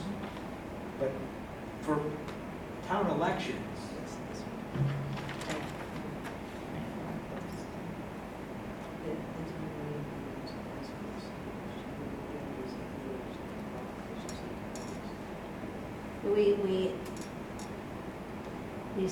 The suggestion earlier was that that language really applies for, Oh, the caucus. caucus, Yes. we're talking caucus. but in a town election, you're the judge of the qualifications of people, like, because you check the signatures. Whether they're on You the- determine that they get on the ballot or not, and you determine the results of it. Maybe the question for this finance group should wait until we start assembling some concrete progress.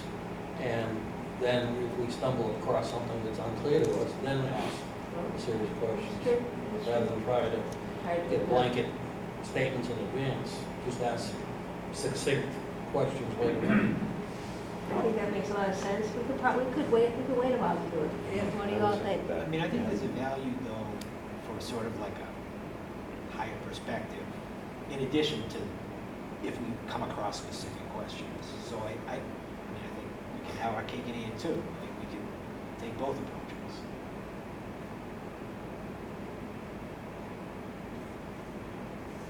Well, you know what I could do is try it out. I could try to draft something, send it off, And, you know, I've worked with Rodney Conley before with finance committee stuff, and I think I could talk to him pretty easily to say, you know, let's say he says, well, we don't, it's so generalized what you're asking us about, because we're struggling with that too. How are we going to get to the specifics of accomplishing what we're supposed to accomplish?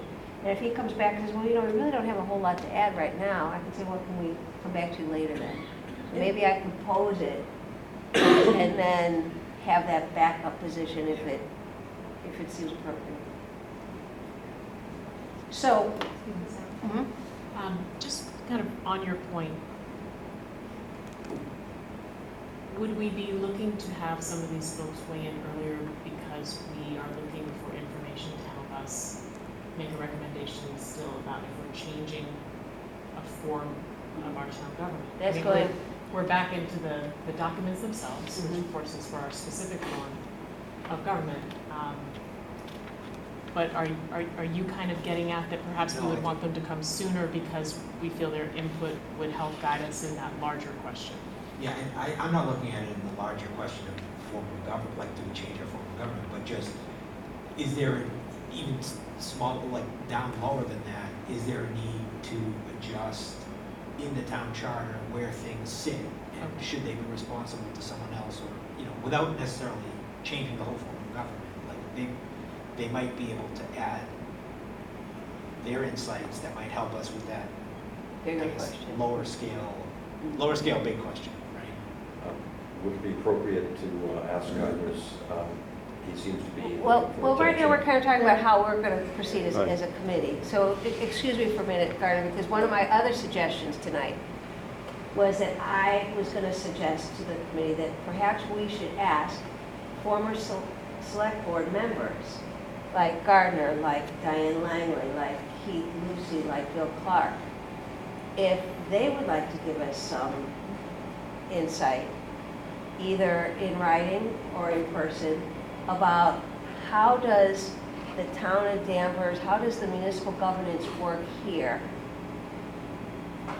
Do they feel from their, you know, hands-on work over a long period of time, do they see the need for change? And if so, what kinds of change? Or do they think it's working and we need to tweak the language of the Town Meeting Act because it's a little cumbersome and doesn't, parts of it don't make sense? Do you know what I mean? So, anyway, so that was going to be my suggestion, Gardner, tonight, that we reach out. What do you all think? Do you think we should do that? Definitely. Okay, so I can do that before our next meeting too. But you know, it's funny because you posed the question just as I'm pulling out my notes about one of the other handouts for tonight, which I tried to go into. I've mentioned before that the Mass Municipal Association has a great little section or handout called Local Government 101. And I suggested that everybody should go take a peek at it. And the questions that we came up with last meeting made me think, well, probably some people either didn't hear that or haven't had a chance to look at it. I tried to print it out, but it didn't print out beautifully. But I tried to kind of go through, you know, it talks about cities and towns, different types of governance within cities and within towns. And I tried to take notes and come up with what I thought might be kind of the beginnings, oversimplified still, I think, of what would be the differences. One thing that stands out to me is if we decided to eliminate town meeting and go to either a city council form of government, or stay as a town with a town council form of government, one thing that's changed is we get rid of town meeting, and the legislative branch changes from town meeting to the city or town council. So that's one major change. Currently, our select board is our executive policy-making entity with a hired town manager as the administrative person. That's what our current form of government is. The representative town meeting and the select board is our executive policy-making entity with a hired professional town manager. In cities with a city council and in towns with a town council, there can be a mayor as an executive. A lot of places with a city, have a city or town manager as the chief administrative person with the city or town council in place. So it's like, that's the part that gets kind of confusing. You can have a city council or a town council, and those bodies are now your executive boards. And this is where I start mixing things up. In a city, the executive is the mayor, or the manager, or both. The legislative branch in the city is the city council, or in some places, town council. In towns, that town council is also the policy-making body. Actually, that's true in cities too. If there's a mayor, the mayor is the chief executive officer. So I was trying to pin down to get into, okay, what is the difference be? And one is getting rid of town meeting altogether. Is that what we want to recommend as part of our work? Yes. And the question we've been grappling with in our meetings, especially the last one, is what order do we do this in? Do we just plow forward and going through the Town Meeting Act and cleaning it up? Or do we put that aside for a minute and talk about whether we even want to keep doing it? I think the latter is what's the order that we should probably do it in, is to not waste time going through the town meeting act and then deciding later that we didn't want it. So that's just, efficiency-wise, it seems like we should decide first, So, but all of us are town meeting members it's, and have varying lengths of time we've been town meeting members, so we know what town meeting is. We've learned a little bit more about what it should be. And we can address that question. Should we continue to have town meeting, or do we want to give up that legislative function that we as citizens have and turn it over to a city council or a town council? Which would be elected, people elected again, right. but instead of our 149 people, you'd be down to maybe, depending on the size of the city or town council, be down to 3 or 5. It couldn't be 8, it couldn't be 1 from each. It could be, I mean, but what I'm, much less. Yeah. What do you think, Ken? I would say that at our meetings, our discussions so far, that we haven't had too many people to come to our meetings, but those who have, I don't think there's been any fatal flaw, compelling reason to change, problem that needs to be solved to that degree. And I don't think there's any basis to suggest to change that radical unless there was a glaring problem. One kind of, a problem big enough to be hitting us over the head, to kind of toss the system and go to an entirely new system. So far, and again, we've only had some public input, some people to come, and more that will come to future meetings, but all of the things that have been suggested have been so minor that I don't think any of them would justify a really systemic, a change to the system to that degree. I don't think any reason has been presented to lead to that, or at least speaking for myself, of course, that nothing persuasive has come forward of we need to change the entire system. I always go to the actual warrant, which says reviewing and updating, recommend revisions. It doesn't say anything about major changes in the governmental structure of Danvers. That's the warrant article. Well, you've been consistent about that throughout. You know, and I was thinking about that, John, that, you know, we could pose the question back to maybe even to town council to say, does this warrant article, or maybe I pose it to the moderator, does this warrant article include us considering whether or not to get rid of town meeting? Or changing the form of government altogether? I agree. I haven't heard that mantra out there. Isn't this what would be organized though, if that were the next step? Like, how else would you change a form of government unless you got a committee together to discuss changing the form? Like, how else would that be done if it's so going to be done? I would think you would need a warrant That would say. to another warrant article that would say specifically to look at the form of government and evaluate the efficiency or whatever of our present form of government. Then I would say then it would be a committee. Huh? You don't think that's what that says? It doesn't say anything about changing it. It says reviewing and updating and recommending. It Right. doesn't say anything about changing, and it specifically says updating the acts of Town Meeting Act and the Town Manager Act. That's, I mean, just reading exactly what it says. You know, I agree with your, kind of underlying substance. I'm not seeing a reason to completely demolish town meeting and change our form of government. But I do think that that warrant article gives us the direction to take a look at this. And is it still the right, what needs to be changed? Like, I don't see it as limiting us to like, no, you must stay within these four corners and you can tweak some words and that's the extent of it. I think we've been given the task of like, is this right for the town and what changes need to be made? If changes need to be made are big and broad, we could make that recommendation, I believe. I'm not advocating that because like I said, starting with, I don't think that's the right approach. But I do think that we could, if that's where the committee goes.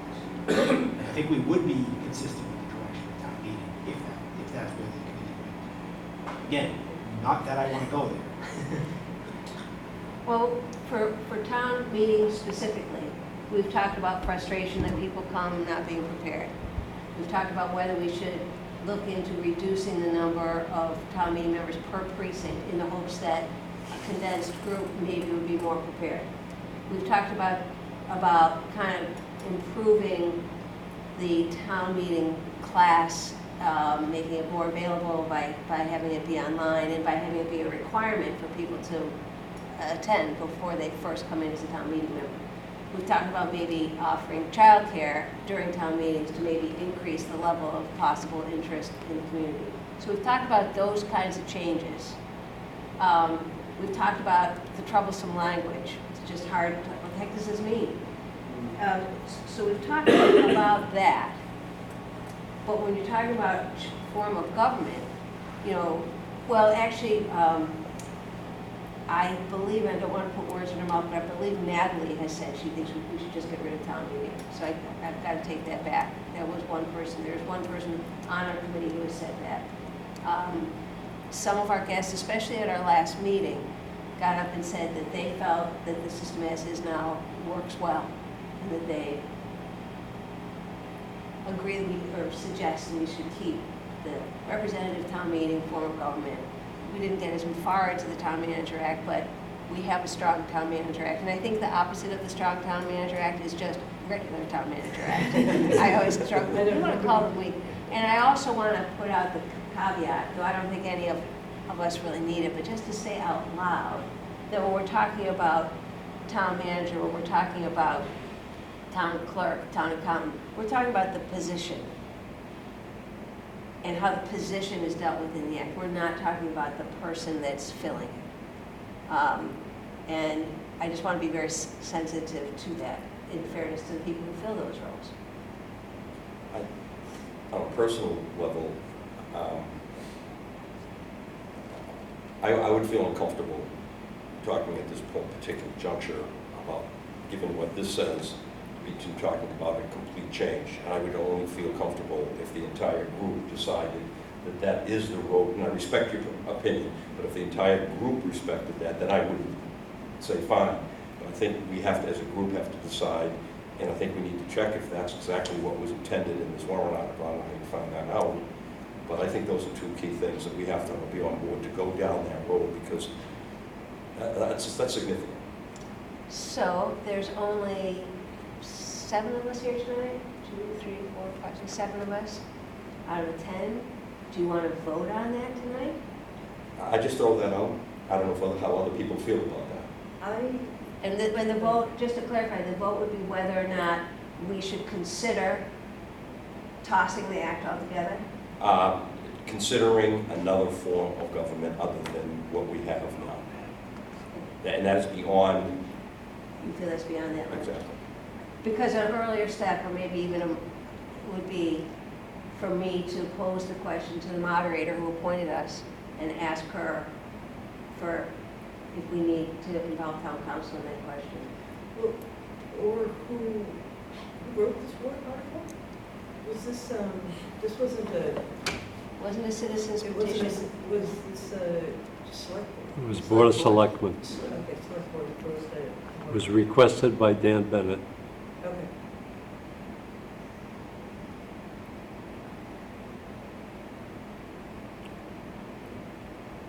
Yeah, that might be a good. Maybe we should reach out to the question moderator. And then if she feels that she needs town council input, then I guess we ask for that. Will you entertain public input on that topic? Sure. So a couple things, and I'm sorry to get up, but practitioner. I'm a practitioner, and I probably have the closest view of how it affects the government. So, first, to your point about having people in, talking to them, so on and so forth. I think it would be probably pretty sound to suggest you send out a survey to selectmen and to department heads, maybe select board members for the past 10 or 15, whatever years, including the current ones, and say, what of the charter do you think is an impediment or what is an omission? Because you might ask the chief of police and he may say it's difficult if we have a home rule petition. You are here, but you have people who have been practitioners in this, based on the charter and on the town meeting manager act, that may feel constraints in their work based on language that was written in 1939 for which state law is now covered. And I'm going to make an example up, and I don't know if it's real or not, but there may be discussions about procurement. Well, state law has very specific rules and laws about procurement. And if, just because we don't know their business, we don't know their day-to-day work, maybe the person who does procurement at town hall has to jump through 3 extra hoops because of the charter. So maybe doing a survey of, again, department heads and select board members for the past X years and saying, what do you think? Might be a good way to get an insider's view to what might be constraining or an omission. Now, for example, I would have no problem if the home rule petition for the chief of police was gone.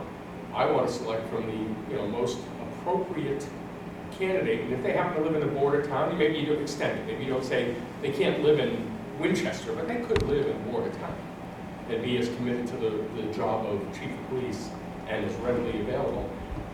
And I'm making that up, but maybe, and because I don't see the DPW or the purchasing agents or the accounting, I don't see their day-to-day work and whether there's a constraint. So that's the first thing I might suggest. The other thing is, I want this committee to be successful. And I'm just going to give you my political view. My political view is that to be successful, this will be an incremental effort. There are things that should be tweaked, and you want to win. And the reality is you're going to go back to the town meeting with a recommendation. Town meeting will then decide whether they're going to embrace any or all of those recommendations. But eventually this is going to go to the voters as a whole. You can't change it. It's a legislative act, so you can't go. Town meeting will say, yes, we embrace it, and we will go ahead and have you go and put it on a ballot. And I believe that's the case. I would ask you to confirm what the process is after your recommendation, what actually has to happen. And if you're going to go to a general election versus a town meeting, you can do certain things that may be more digestible by town meeting than it would be the general population or not. But I would say a couple of things before. The only outcry I ever hear about, we should go to a city. And I've lived in both. I've lived both in cities and in the town. The only outcry you hear is just knee-jerk reaction to a new development coming up. Oh, we're growing so large, we should become a city. I personally I've lived in Revere, I've lived in Beverly, I've lived in Danvers, lived in Salem for a little while. I want my decisions made by the most diverse group of people that I can get. So 149 town meeting members, 5 select board members, getting the FinCom making recommendations really provides for a lot of diverse views that may or may not be the same views I have. But if you go to a city like Revere or you go to a city like Beverly, you have a mayor and you have a city council who are often not necessarily on the same page, but now all of that power is being funneled into 5, 7 people, and I think you get, that's when it becomes highly politicized. It's highly what? Highly politicized. When the entire power of the city is in the hands of 5 or 7 people, I don't think it's I think it's a better representation. And this town, I can, with some historic feeling, would think this town would revolt if there was a recommendation that we go to a city. Our foundation, our town seal is that we are run by town meeting. And I like being represented at town meeting because I see all the dangers of an open town meeting. But I think that before the committee were to promote that and get a lot of backlash about that, I would first recommend you find out the process by which a town would go to a city, which is, again, going to be a general election at least, and the pros and cons of that. And it's not just the number of people making decisions, but there are pros. There are pros to being a city. There are different funding sources and mechanisms. There's budgetary impacts. I would suggest the committee, if they're going to go down that path, really look at this, and I would actually suggest you split it off. If you think it's a good thing to do, I would actually make it 2 different efforts. Here's how we would tweak the town charter. Make those recommendations. Here's how we tweak the here's how we make those recommendations. I think going to a city form of government will require far more work, far more discussion, far more workshops, far more depth of discovery than the charge of modifying what we have now to make it work better. I think it is modify what we have now to make it better, as opposed to replace what we have now, because that going to a city would be, you'd have all of this all over again. You'd be writing a charter from scratch. You'd be writing everything from scratch. So I want changes to happen. They should. I like the fact that we're reviewing it so that we can say to the public, we did our due diligence, and these are what we think should happen. People are going to agree, people are going to disagree, and that's okay. But I think if you combine changing to a city now as part of this deliberation, you'll find it dead on arrival. I hate to say it, but I'm thinking about the realities of the town and the history of the town and the depth of the people and knowledge of the people here. We are a town, good or bad, even though we have a growing population. I have not heard anybody screaming for going to a city form of government, other than some people in reaction on Facebook or whatever, saying, oh, another new development, or there's people moving in, and we don't have enough water, or they don't like the town manager or the select board members, or whatever it might be. But those are from people who don't, and I spend a lot of time on Facebook explaining, the budget is decided by 149 people, not the town manager, not the 5 select board members, 149 of your neighbors decide what the budget should be. And when you say that, it gives more credibility to, it's not just my view of what we should spend money on, or a select board member's view, or the town manager's view.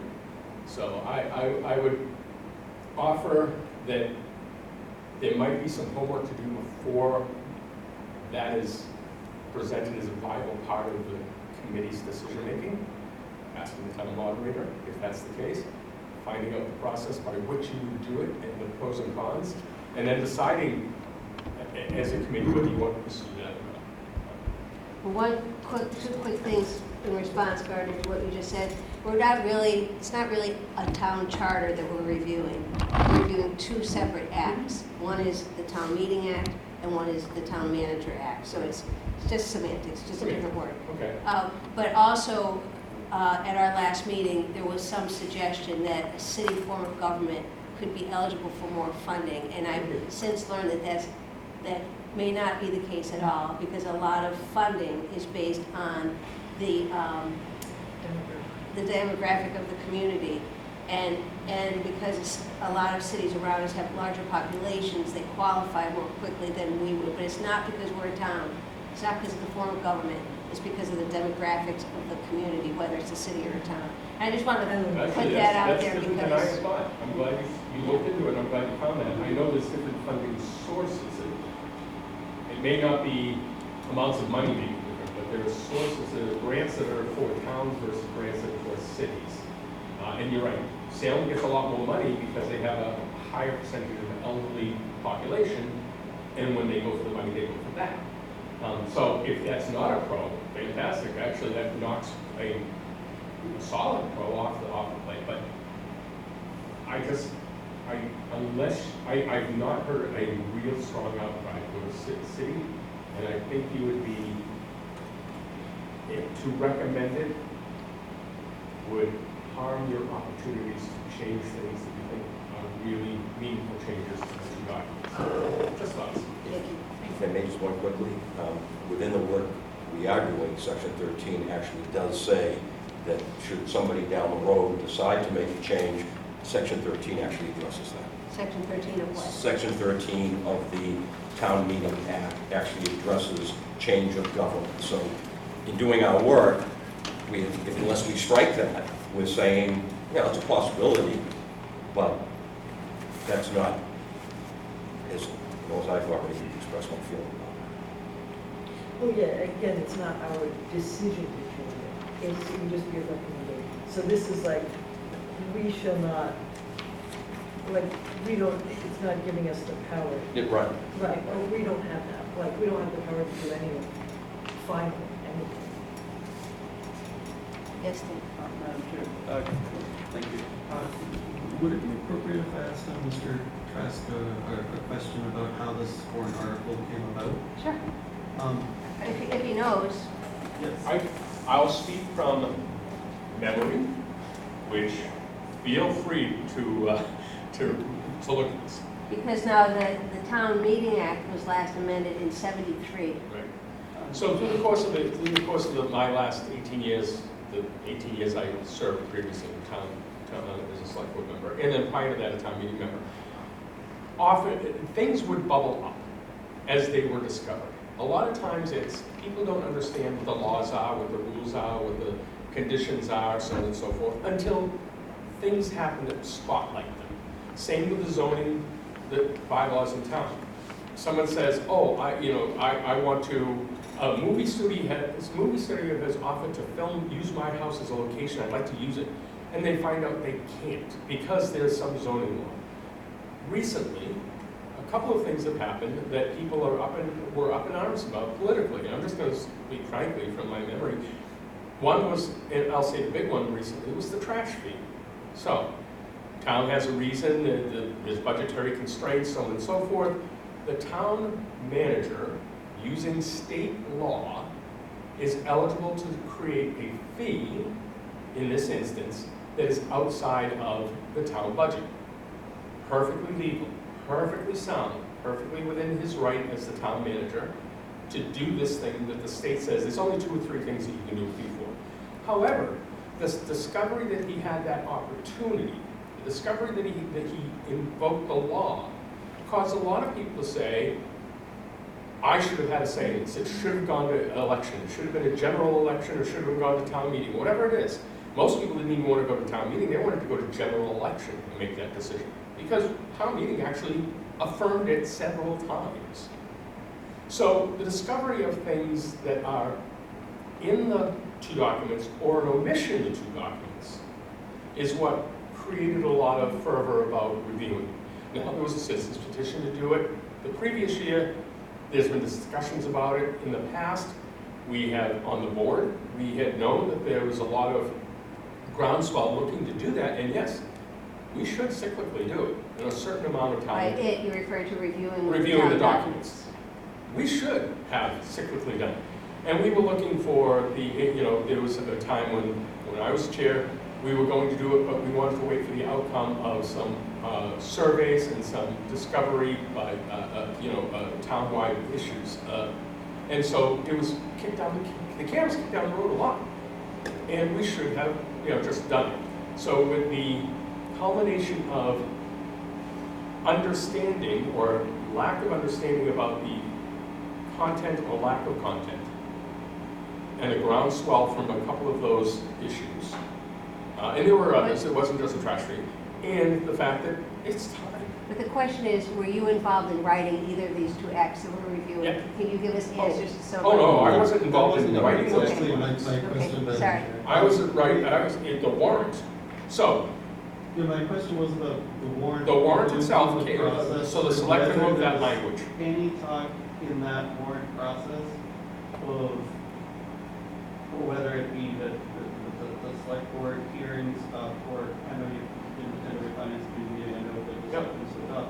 But was there anything brought up at those meetings that you had heard proposing a change as radical as a change of government? Because I'm suspecting that this is one of those, the letter of what's written might not have been the spirit or the understanding. I think if we So ask the town I can meeting say that members- no one brought up a change in the form of town to city government. I'm not, but the select board in writing that, err on the side of making it broad enough. You could write a warrant article that is so funneled that it reaches a foregone conclusion.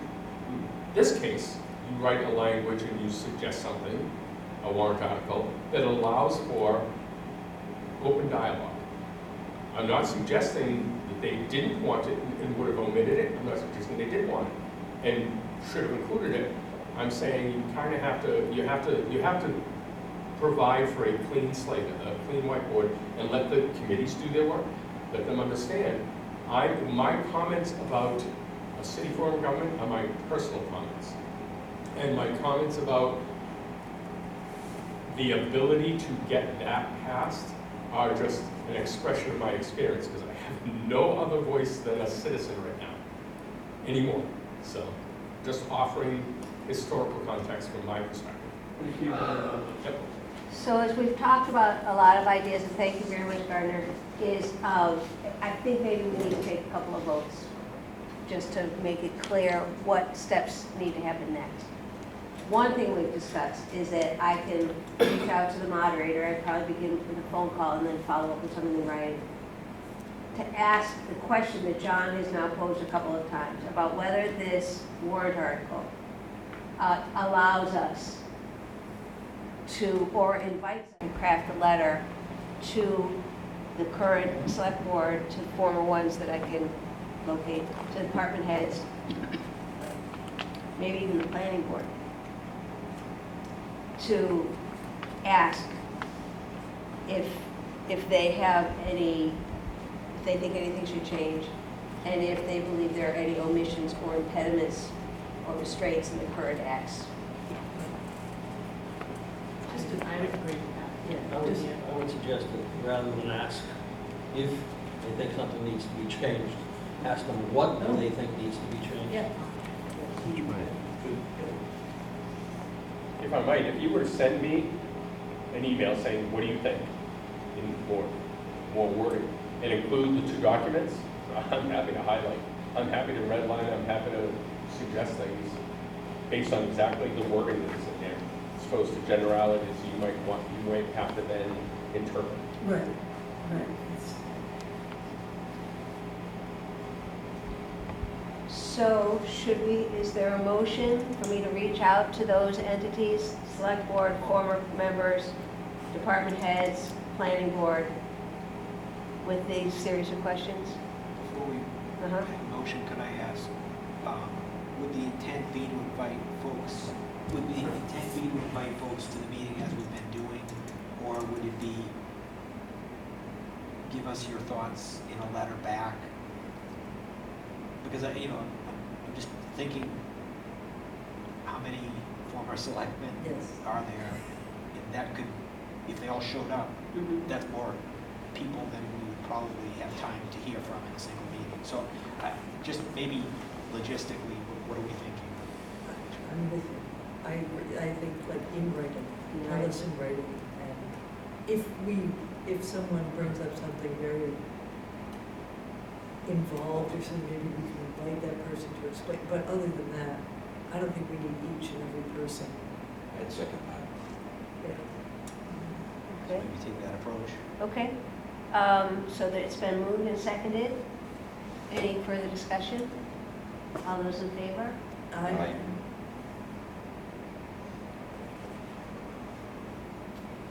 And we also had discussed earlier about my reaching out to the finance director about the,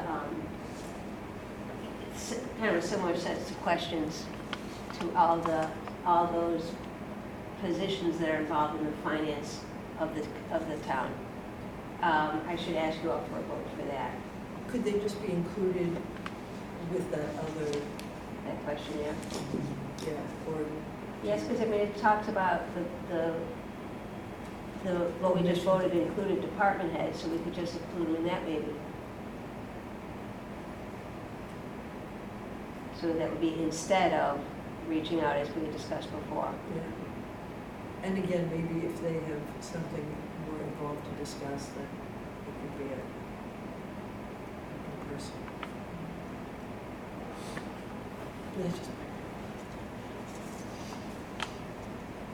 Sally, in the town charter, you have the accountant position that is appointed by the Board of Selectmen. Yes. And that is the residents' watch person of what's going on financially. So I'm just wondering whether the finance director or the town accountant is the position, because that's how the charter is written. Mhm. I'm aware of that issue, but thank you for bringing that up. I appreciate that. Okay, so look at us, guys. It's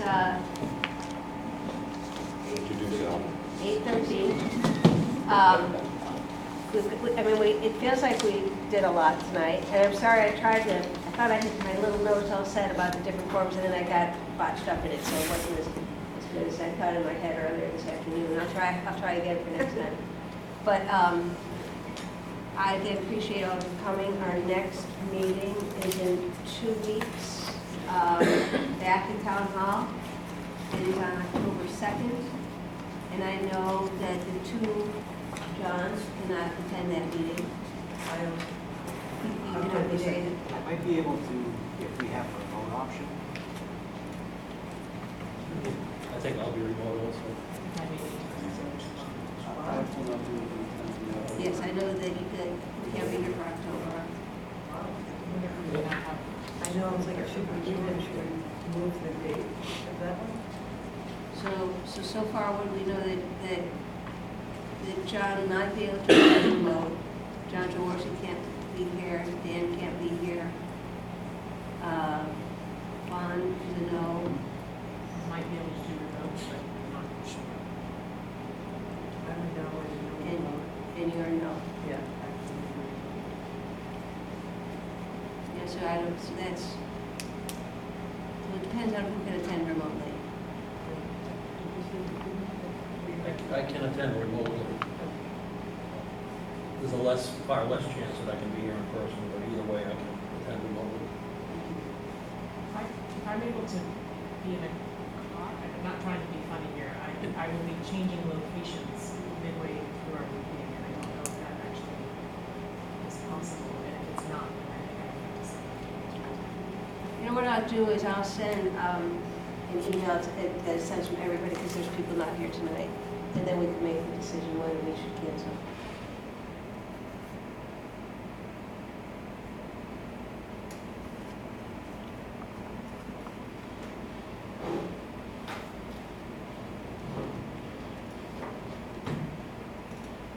And I'll include both meetings, both October meetings.